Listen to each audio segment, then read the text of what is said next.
reminder thing shows up, we'll get going. Okay. Just silence my 5 different devices that can make. Oh yeah, good idea actually. We've got the instant messaging chat. People have my cell phone number, the email. Yeah. Okay. All right. So we'll get going. Today's guest is the president of Pacific Interwest Building Consultants. Please welcome Glen Martin. Glen, great to have you on the show today. How you doing? Doing great. Thank you for the introduction. You got it. So Glen, I gave you a brief description of the format. We got 3 questions for you. Answer them however you like, but we'll get going. So Glen, how did you get to the president of Pacific Interwest Building Consultants? Well, actually, we have a number of entities here in the company under the Atlantic and Pacific Build Group envelope. So we have a development company. We have the Corsive Construction Inspection Company, which is Pacific Interwest Apartment Communities. It's another inspection firm set up for SB 721 and 326 work. We have a little publishing company for SB 800 documents that we write and books and so forth that we publish. We have a drone company. We have a number of things here. And, I bought the company back in 2015, the base company. And since then, we've added in the Danville development team and the company there, and the drone company and a few other of these entities. So, my background is really construction and home building. So I would say that, I'm a 3rd generation builder, so I didn't have many options from the family program there. So my uncle's a New York contractor, and my father was a home builder, worked for the Donald L. Bren Company, which went on to be called the Irvine Company eventually. He ran Northern California for them, and he worked for other large home builders across the country. So my grandfather was in the business. I didn't have a chance, frankly. There was no option.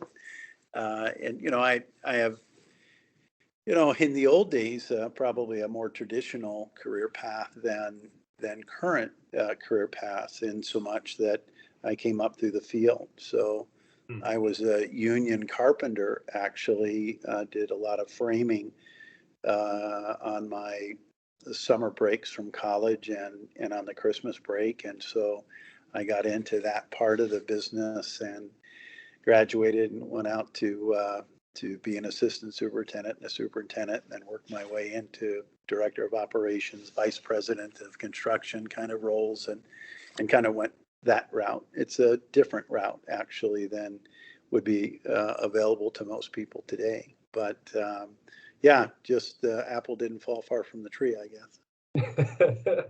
Well, I appreciate the backstory. I am going to ask you one quick question, though. As somebody who was a framer, what do you think of modular construction? Because that was my first ever insight into home building, was working for a modular design factory, where I got to see the assembly line. I worked in a trailer, drafting up floor plans just to see the construction. So what do you think? Well, I did the same thing almost, actually. I worked a few years out of college. I ended up working with a company that was put together by Gary Rose, an architect here locally who was fairly prominent, did builder work, Great Western Savings and Loan, which was a very large construction and home building lending institution back in the day. And they bought the old Fleetwood plant in Visalia and started doing modular construction. We built some very interesting products, certainly way ahead of its time back in the early 80s, some of which is in San Ramon and others in Dublin now. Our challenge became keeping the factory to use the materials we told them to use. They would divert back to the Fleetwood days. It was really kind of a challenge. But I think modular construction has struggled over the last 40 years, but its time is now. And I will look forward to it taking off in an environment where labor and materials are tough to come by. I think to the extent that we can We can put it in the factory setting and reduce the field labor and control some of the variables in the factory by way of warehousing and the like is part of the answer going forward. Very nice. Well, I appreciate the little tangent there for a quick second. So, Glenn, second question for you. What was the most inspirational moment that has shaped your career path? My father threw me out of the house and said, "Go to college and then get out and do something worthwhile." And no, I don't know that I have a particular moment or time that was important. I think, like so many people, I was really fortunate enough to have mentorship along the way. Key people that at the right time, provided me with the information that I needed and the guidance and help that I needed, even though I might not have really recognized it at the time. I think of people like Bob Loader Sr. I worked for Robert Soviashi, a company that people know in the Bay Area. And at that time, I was an assistant superintendent doing a 9-story building. It was the Sheraton Silicon Valley East, the big, tall Sheraton building that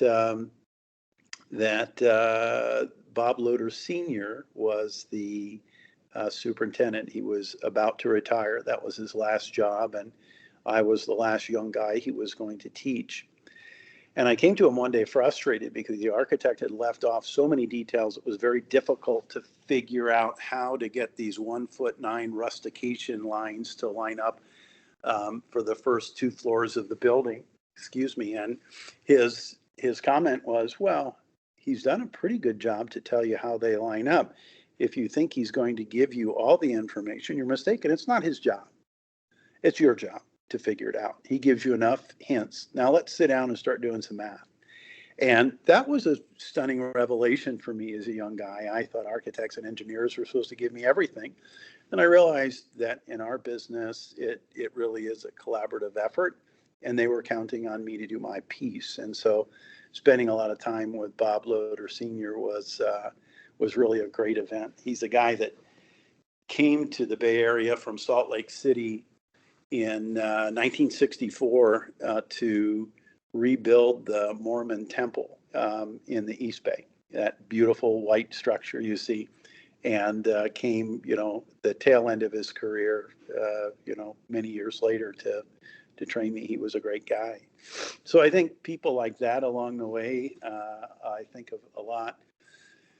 And then I think from an entrepreneurial perspective, after the last recession, after having worked for home builders in a management capacity with Standard Pacific and Toll Brothers, I, during the recession, found myself looking for something to do. And I went overseas for 5 years, started a company from scratch, and worked used my skills for project management and design for major oil companies from around the world in the Middle East. So I went to a country that I didn't speak the language, and I had very little entrepreneurial experience before that, and developed a pretty good sized company. And so that was sort of a turning point in my career to, use the bad recession to really turn around and reinvent myself and utilize my skills. And even in that time, I had to go to an extreme measure to move overseas for 5 years, but it was a really good lesson as well. I came back and purchased the business, and then have grown it ever since. We were 8 people in 2015. We're almost 45 now, so we're trucking along, adding on business units as we go. Very nice. And as somebody who has worked with Pacific Interwest from the architecture and now the home building side, I appreciate the growth, and I love seeing it come down, and I love the people there. So yeah. Glenn, third and final question for you, being behind the whole show. Why do you do what you do? Well, first off, I haven't done anything else, so I wouldn't know if something is better. But I love what I do, right? That's why I keep doing it. And I think in my current setting, because we have so many different things we do, that I enjoy very much, the variety of the things that we do. But even within, say, the development side, which I'm very involved in, we have several projects in Northern California. I also manage projects in Southern California and Arizona, and each one of them is different. And so every day there's a new set of challenges and new things to learn, frankly. So there's a lot of intrinsic value in what we do. We get feedback in accomplishing things and finishing neighborhoods, and finishing a number of projects and accomplishing things that seemed very impossible not that long ago. Thanks to the good work of our team or consultants. So those kind of rewards are hard to find in business, frankly. And I think there's plenty of them in our business because we're project based and we can complete something and stand back and look at it. It's real. And so I enjoy that very much. Very nice. It is. It seems to be a theme, the tangible results of what we do, as well as the people that kind of make our business exactly what it is. It's a great place to work. It's an even better place to be building homes and building product. So, Glenn, I appreciate you taking the time today. Can't wait to share your story. Great. Thank you very much for the opportunity. All right. Thanks, Glenn. Have a great rest of your day. Thank you. You too. Bye-bye. Bye.